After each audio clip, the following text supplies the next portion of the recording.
brought to you by American Pistachios.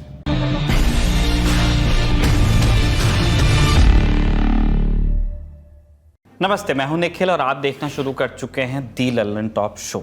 आज फिर से हम मणिपुर की बात करेंगे। घटना और घटना के बाद जो चीज़ें निकल कर आईं वो आपके और हमारे सामने हैं। वीडियो सामने आने के बाद इतना शोर हुआ, प्रधानमंत्री तक ने कहा कि वो क्रोधित हैं, देश को शर्मसार करने वाली घटना उन्हें लगी और उन्होंने आग्रह किया मुख्यमंत्रियों से कि किसी भी राज्य में राजनीति से ऊपर उठकर कानून व्यवस्था को मजबूत रखें।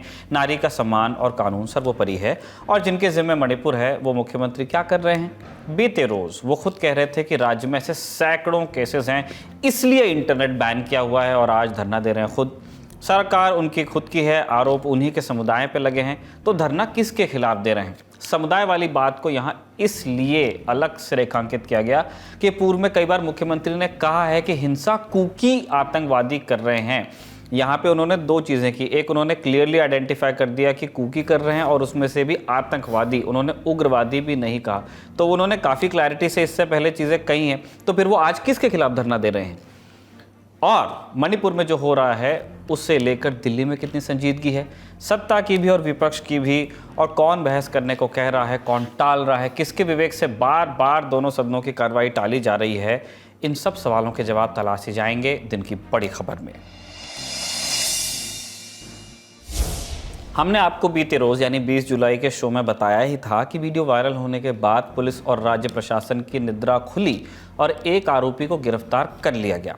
मामले में अभी तक कुल 4 लोगों को गिरफ्तार किया गया है, बाकी 3 पर आएंगे, मगर पहले एक दावे का फैक्ट चेक जरूरी है, वो कर लिया जाए। दावा क्या था? कुकी समुदाय की महिलाओं के खिलाफ जिस व्यक्ति को कल धरा गया और मुख्य आरोपी बताया गया उसका नाम अब्दुल हलीम बताया गया, अब्दुल खान भी बताया गया कुछ जगह। इन दो नामों का इस्तेमाल कर केस को एंटी मुस्लिम एंगल देने के प्रयास हुए। आपको उदाहरण सुना देते हैं। सबसे पहले मणिपुर पुलिस का एक ट्वीट आता है। आज PREPAK प्रो के एक कैडर मोहम्मद इबुंगो उर्फ अब्दुल हलीम, उम्र 38 वर्ष, वल्द टोम्बा खान, निवासी खुमिदोक एपम मपन, इम्फाल ईस्ट को डिस्ट्रिक्ट पुलिस ने गिरफ्तार कर लिया। इम्फाल ईस्ट वैली में है ऑब्वियसली।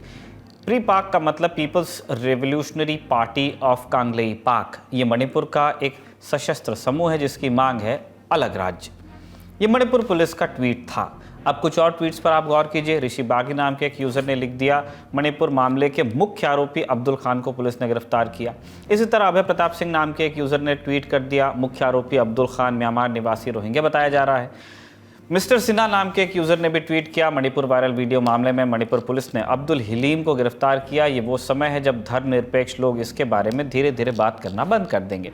एक और ट्वीट आप देखिए, अक्षित सिंह नाम के एक ट्विटर हैंडल से ये हुआ है।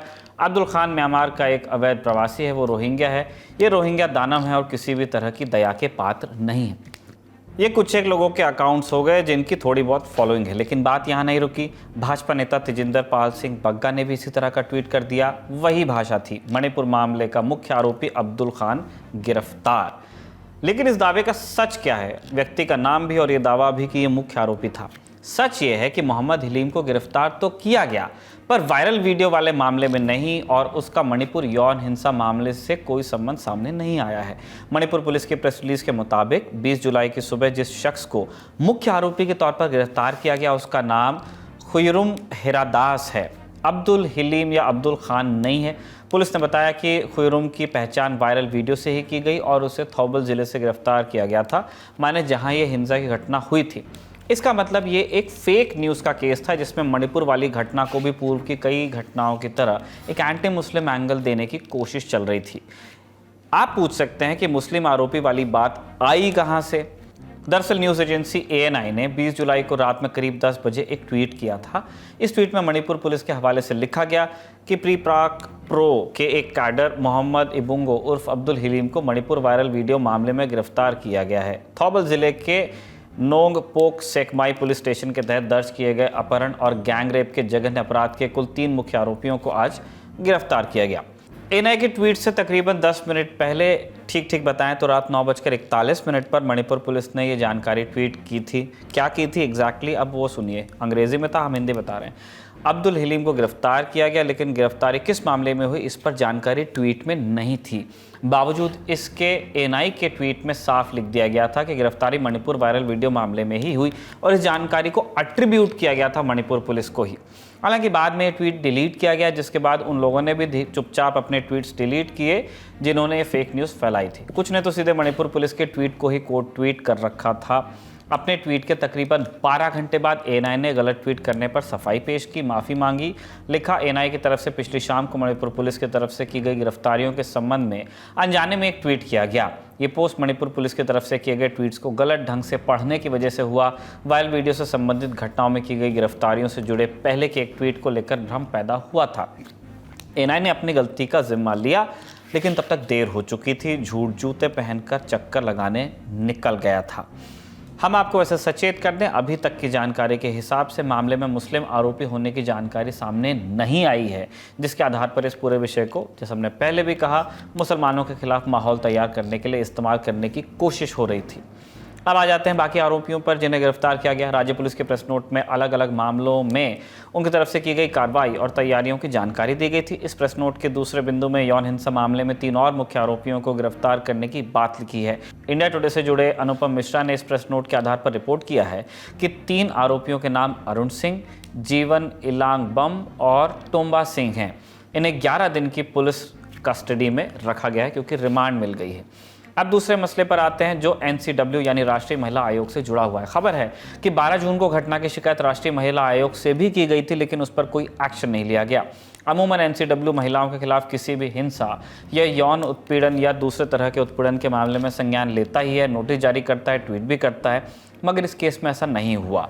न्यूज़ लॉन्ड्री से जुड़े प्रतीक गोयल की रिपोर्ट के मुताबिक 2 मणिपुरी महिलाएं और एक मणिपुर आदिवासी संघ ने 12 जून को इस मामले से जुड़ी शिकायत एनसीडब्ल्यू को भेजी थी, लेकिन 38 दिनों तक आयोग ने कोई कार्रवाई नहीं की।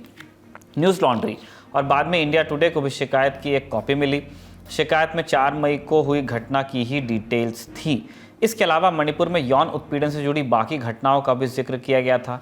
साफ साफ लिखा था कि सुनियोजित तरीके से बलात्कार, यौन उत्पीड़न और हत्या को कुकीज़ों महिलाओं के खिलाफ as a weapon of conflict या हथियार की तरह इस्तेमाल किया जा रहा है। ये शिकायती पत्र chairperson ncw@nic.in, complaint cell ncw@nic.in और नॉर्थ ईस्ट सेल ncw@nic.in को मेल किया गया था। इस मेल का किसी ने जवाब नहीं दिया, कोई जवाब नहीं आया। पर जब वीडियो वायरल हो गया, स्थिति बेहतर हो रही है कि दावे की हवा निकल गई, तो निंदा वाला एक ट्वीट एनसीडब्ल्यू की तरफ से भी आया। उसमें लिखा गया कि एनसीडब्ल्यू मणिपुर घटना की निंदा करता है। मामले का स्वतः संज्ञान लेते हुए मणिपुर के डीजीपी को तुरंत उचित कार्रवाई करने के लिए कहा गया। एनसीडब्ल्यू ने 38 दिनों तक चुप्पी क्यों धरी रही, इस पर भी आयोग की अध्यक्षा रेखा शर्मा का बयान आ गया है। उनका कहना है कि उन्होंने शिकायतों का संज्ञान तो लिया था। बाकायदा मणिपुर के मुख्य सचिव विनीत जोशी और डीजीपी राजीव सिंह को 3 चिट्ठियां भेजी, 23 मई, 29 मई और 19 जून को, और बकौल रेखा शर्मा इन दोनों संबंधित अफसरों ने इन चिट्ठियों को नज़रअंदाज किया।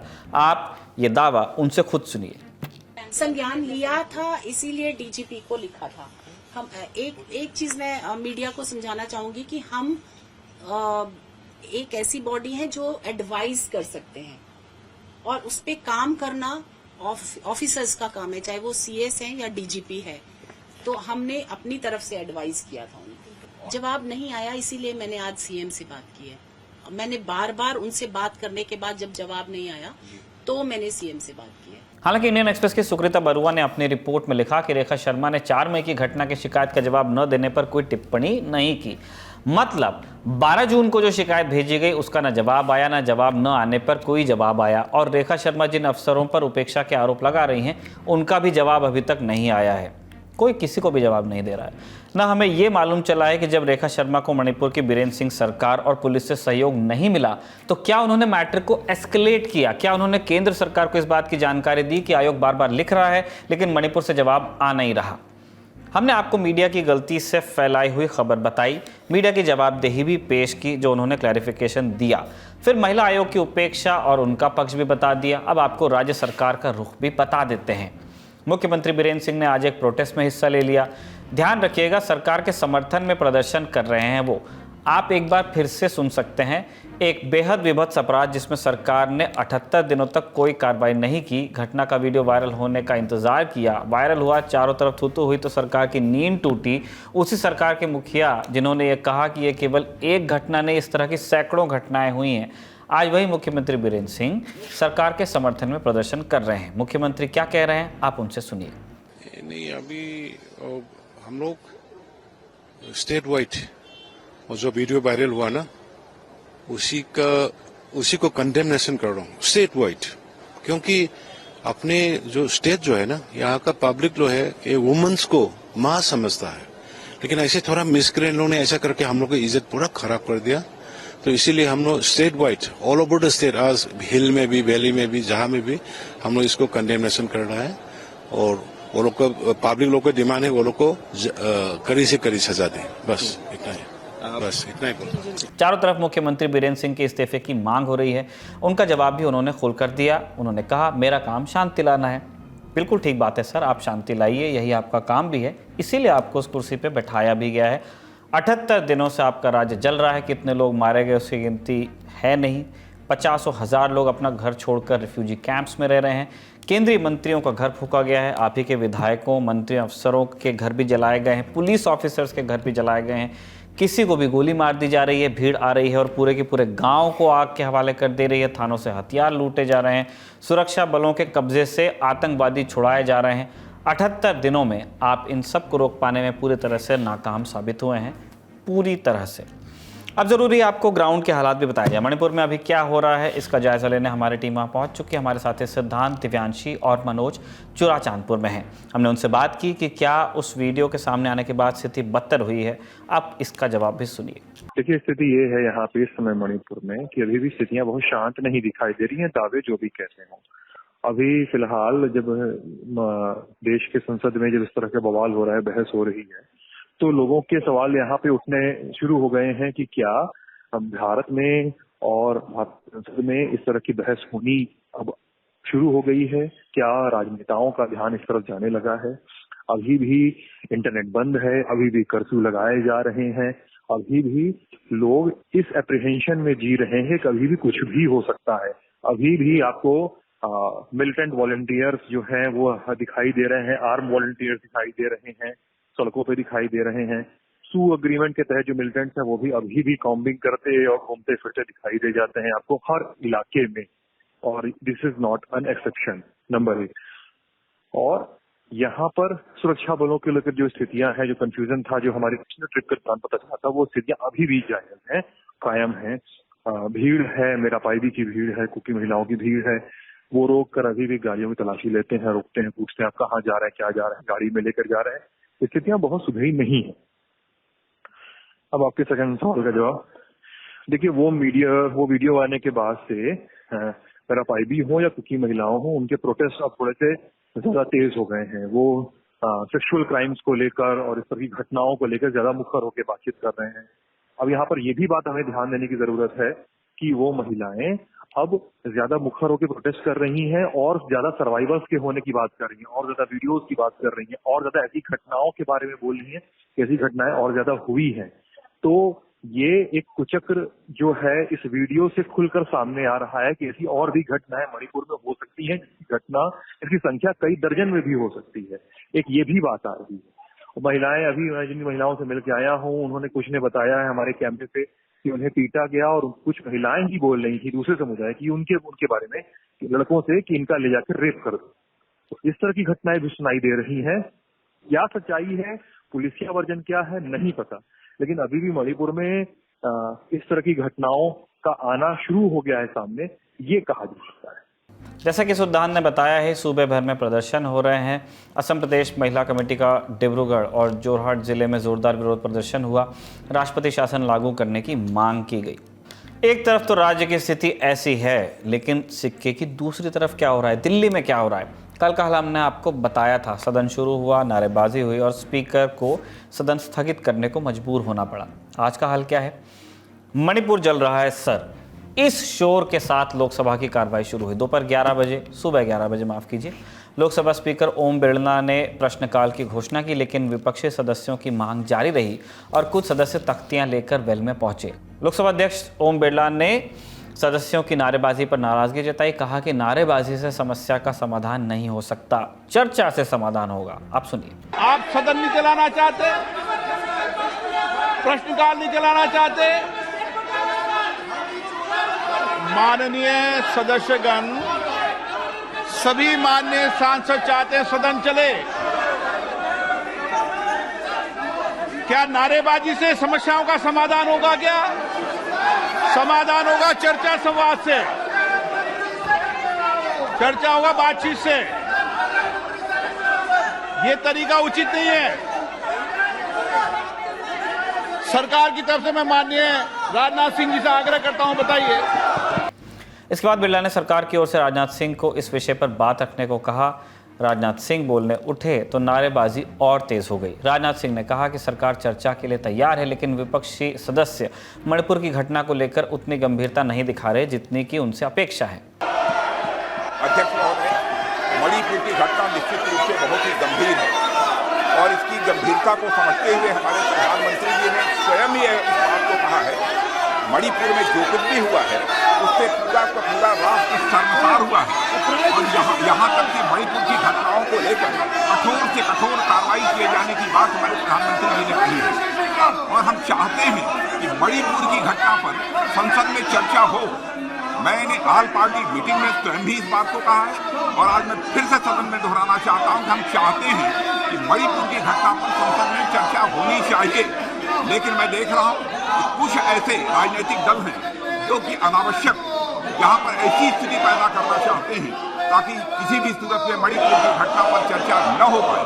मैं स्पष्ट रूप से यह आरोप लगाना चाहता हूं अध्यक्ष महोदय कि सचमुच यह प्रतिपक्ष मणिपुर की घटना को लेकर जितना गंभीर होना चाहिए वो गंभीर नहीं है और अध्यक्ष महोदय मणिपुर की घटना को गंभीरतापूर्वक लेते हुए इस पर चर्चा होनी चाहिए। फिर से मैं अपनी इस बात को दोहराना चाहता हूं और मणिपुर की घटना को प्रतिपक्ष भी गंभीरतापूर्वक ले। नारेबाजी बढ़ती गई और फिर सदन की कार्रवाई दोपहर 12 बजे तक के लिए स्थगित कर दी गई। 12 बजे कार्रवाई शुरू हुई, फिर से तख्तियां लहराई गई जिस पर लिखा था, देश प्रधानमंत्री का जवाब चाहता है। विपक्षी सदस्य तख्तियां लेकर स्पीकर की कुर्सी तक पहुंच गए और इन तख्तियों को इस तरह से लहराने का प्रयास करने लगे कि यह सदन की कार्यवाही प्रसारित कर रहे कैमरों में कैप्चर हो। इसका एक कारण ये बताया गया कि विपक्ष ने पिछले दिनों की कार्रवाई को देखते हुए ये दावा किया है कई बार कि जब वो कोई प्रोटेस्ट करते हैं तो उसे दिखाया नहीं जाता है। जैसा कि हमने कहा, ये विपक्ष का दावा है। अपनी बात रखने के लिए विपक्ष नए नए तरीके भी खोज रहा है। आज जब सत्ता पक्ष के सदस्य या मंत्री अपनी बात रखते तो उनके चेहरे के सामने पोस्टर लहराया जाता, क्योंकि तब कैमरा वहां होता है, या स्पीकर की कुर्सी के पास जाकर कैमरे की ओर पोस्टर लहराए गए। इसी बीच पीठासीन राजेंद्र अग्रवाल ने संसदीय कार्य मंत्री प्रहलाद जोशी को बोलने के लिए कहा। प्रहलाद जोशी ने वही बात दोहराई जो उन्होंने कल भी कही थी और राजनाथ सिंह कह चुके थे, सरकार चर्चा के लिए तैयार है। जैसे प्रहलाद जोशी की बात खत्म हुई, सदन सोमवार तक के लिए स्थगित हो गया। और मैं फिर से दोहराना चाहता हूं, सरकार चर्चा करने के लिए तैयार है। हमने बार बार ये बोला है, माननीय राजनाथ सिंह जी आज सुबह भी बोला है, मणिपुर एक संवेदनशील मामला है, it is not sensitive issue and we are equally concerned about it. Entire country and entire house is concerned about it. हम चर्चा करना चाहते हैं तो ये लोग चर्चा करना नहीं चाहते हैं। सभा की कार्यवाही सोमवार दिनांक 24 जुलाई 2023 को प्रातः 11 बजे तक के लिए स्थगित की जाती है। लोकसभा स्थगित हो गई। अब राज्यसभा की ओर हम चल लेते हैं। राज्यसभा में भी कार्यवाही सुबह 11 बजे शुरू हुई। सभापति जगदीप धनखड़ ने सदन की ओर से सदस्यों को जन्मदिन पर बधाई दी जिनके थे, खासतौर पर नेता विपक्ष और कांग्रेस अध्यक्ष मल्लिकार्जुन खड़गे को। धनखड़ ने कहा, मल्लिकार्जुन खड़गे जी का ह्यूमर सताते हुए मौसम को बदल देता है। इसके बाद सदन के सदस्यों से दस्तावेजों को पटल पर रखने को कहा गया। इसी बीच दिल्ली में अधिकारियों की ट्रांसफर पोस्टिंग के लिए लाए अध्यादेश का जिक्र हुआ तो हंगामा शुरू हो गया। आम आदमी पार्टी के सदस्य इसके विरोध में खड़े हो गए। संजय सिंह ने कहा, यह बिल असंवैधानिक है, क्या भारत की संसद में संविधान के खिलाफ काम होगा? जगदीप धनखड़ ने संजय सिंह, राघव चड्ढा और आम आदमी पार्टी के अन्य सदस्यों को अपनी सीट पर बैठने को कहा। साथ ही नसीहत भी दी कि कोई सड़क या प्लेटफॉर्म नहीं है राज्यसभा। हमारा व्यवहार 130 करोड़ लोग देख रहे हैं, आपको पढ़ाई लिखाई की ज़रूरत है। सभापति धनखड़ और संजय सिंह राघव चड्ढा के बीच हल्की सी बहस भी हो गई। इसी बीच कांग्रेस सांसद प्रमोद तिवारी ने मणिपुर का मुद्दा उठाया। विनम्रता से आप आग्रह करना चाहता हूँ आज कि आपकी बात अपनी जगह। What is your point of order? सिर्फ ये पॉइंट ऑफ ऑर्डर है कि सर पूरा देश मणिपुर की वजह से जल रहा है, शर्मिंदा है। जो घटित घटना हुई थी, एक बार मुख्यमंत्री ने कहा है consideration and passing of the forest conservation amendment bill 2023। Pramod Tiwari के बाद तृणमूल सांसद डेरेक ओब्रायन ने 20 जुलाई की कार्रवाई से अपने बयानों के हिस्सों को एक्सपंज किए जाने का मुद्दा उठाया। हंगामा बढ़ा और राज्यसभा की कार्रवाई को दोपहर 2:30 बजे तक के लिए स्थगित किया गया। 2:30 बजे कार्रवाई दोबारा शुरू हुई, दोबारा हंगामा भी शुरू हुआ और 2:31 पर सदन 24 जुलाई तक के लिए स्थगित कर दिया गया। कल और परसों यानी शनिवार रविवार वीकेंड है, छुट्टी होती है हमारी भी तो उनकी भी। अब सोमवार यानी 24 जुलाई को आगे की कार्रवाई होगी। माने दोनों सदन मंडे तक के लिए स्थगित हैं। विपक्ष का तर्क है कि रूल 267 के तहत डिस्कशन होना चाहिए राज्यसभा में, मामला यहीं पे फंसा हुआ है। राज्यसभा के सभापति पहले ही नियम 267 के तहत चर्चा के प्रस्ताव को खारिज कर चुके हैं। ट्रेजरी बेंच की तरफ से सरकार को कहते हैं इसे कि रूल 267 के तहत ही चर्चा क्यों करनी है, वो पूछ रहे हैं। रूल 267 को मोटा माटा आप इस तरह से समझ लें कि बाकी का काम छोड़कर या जो भी हो रहा है उसको छोड़कर, यानी दिन के एजेंडे में जो लिस्टेड काम है उनको छोड़कर सबसे पहले संबंधित मुद्दे की चर्चा की जाए, जिसके लिए रूल की चर्चा हुई। इसे 267 के तहत उठाया गया है। अब राज्यसभा में तो इस तरह की चर्चा के लिए रूल 267 है, जबकि लोकसभा में इस तरह की चर्चा के लिए रूल 388 है। इस मसले पर हमने विधायी एक्सपर्ट से भी बात की। सबसे पहले रूल 267 की तरह चर्चा का प्रोसीजर जान लेते हैं। राज्यसभा के जनरल सेक्रेटरी रहे योगेंद्र नारायण ने दी ललन टॉप को बताया, किसी सदस्य को रूल 267 के तहत चर्चा कराने के लिए सदन के जनरल सेक्रेटरी को नोटिस देना होता है। नोटिस पर सेक्रेटरी सभापति से अनुमति लेते हैं। अगर नोटिस को अनुमति मिल जाती है तो चर्चा होती है। चेयरमैन इस नोटिस को खारिज भी कर सकते हैं और चेयरमैन अगर 267 के तहत चर्चा कराने के लिए अनुमति देते हैं तो सदन में वोटिंग कराई जाती है। वोटिंग में बहुमत मिलने के बाद चर्चा होती है।